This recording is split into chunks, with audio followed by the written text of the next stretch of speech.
You know we have entered the world of two-dimensional math. We are working with linear equations, and we've talked about there are many ways that you can find the line that is drawn from a linear equation. I'm just going to give you another method. So we've already talked about using the t-table. So a second way we can do this is by using something called intercepts. What does that mean?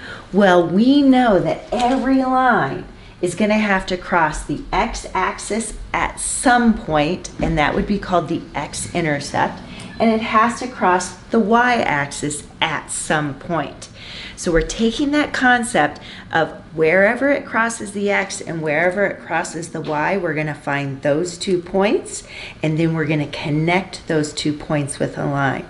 So it seems kind of hard to find that exact spot, but actually it's relatively easy to do. All we have to do is substitute in 0 for x and solve for y, and then we're going to substitute 0 in for y and solve for x. And we love doing that because 0 is such an easy number to work with. Now, why am I substituting 0 in for x? Well, because we know on the y-axis, whenever it crosses that y, that x value had to be 0 because we're right here at the 0 mark for x.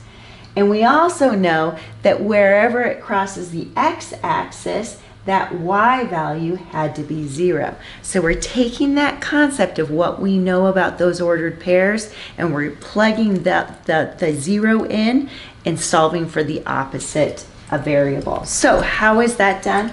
Well, we're going to get an equation. Now, take a look at this. We can see this equation is not in function form. And I have said you always want to correct the form when you are solving linear equations. Well, here's the exception to the rule. It doesn't really matter when we're using intercepts. So when I have this linear equation, even though it's not in proper function form, I'm still just going to use it in that form. And first I'm going to substitute 0 in for x.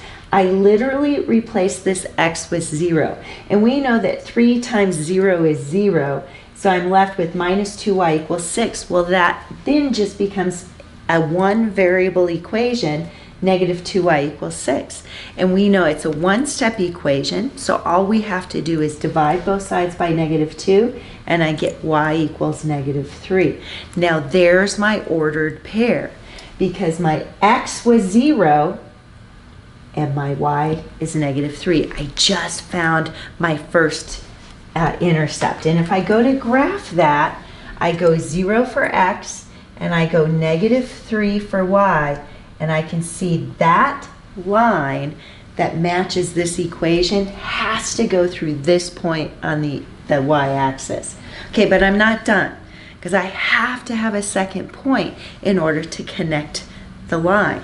So what I'm going to do now is I'm going to substitute 0 in for y, and I'm going to solve for x. And I do the same process. So again, I'm not going to correct that form. I'm just going to take my y and I'll substitute 0 in. Makes calculating really easy because 2 times 0 is 0. So I'm left with a one-step equation, 3x equals 6. I divide both sides by 3. I get x equals 2. So there's my second ordered pair.